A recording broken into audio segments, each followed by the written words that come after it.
Spring practice starts on March 22nd. So that makes us 1 month away. And I believe that's on a Monday. And the spring game is 1 month later on April 22nd. Starting next week, Jason and I will start our spring preview position breakdowns. And we will let you know where we are going to start first. But we will eventually get to all of the positions, offense, defense, special teams, and break down the Sooners heading into spring practice and throughout the spring session.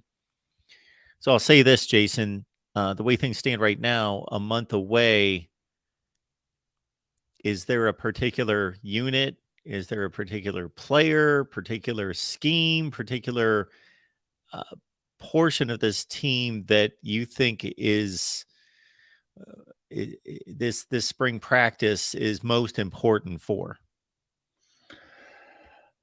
That's a good question, Mark. I think there's a few units. I mean, obviously the quarterback unit is going to be something that's going to be discussed at length throughout the spring, throughout the fall, and quite frankly, probably throughout the season. In regards to if Dylan Gabriel is able to keep his job and fend off Jackson Arnold. But other than that, I think offensive line is very intriguing. A lot of new faces on that offensive line. There's only really one, maybe two starters if you kind of consider Tyler Guyton more of a starter particularly towards the end of last year. That are back on this team.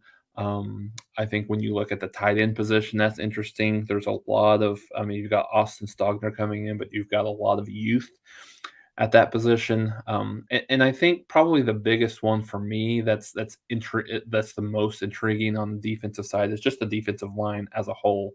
And if you want to go a step further, particularly some of those edge and defensive end positions, Oklahoma started off pretty strong last year, first couple of games, first 3-4 games.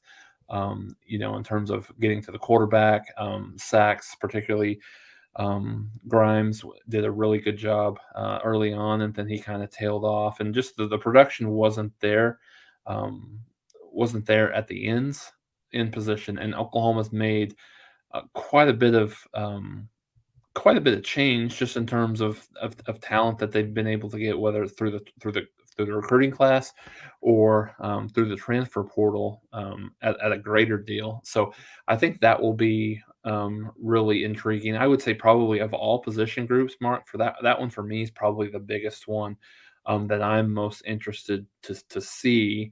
And of course, the linebacking core, which was kind of hit and miss a little bit. That's Venable's bread and butter. So you would certainly expect that to be much improved over the year, over from last year to this year. So those are a couple of the ones that I think are obviously kind of more intriguing than maybe some of the rest.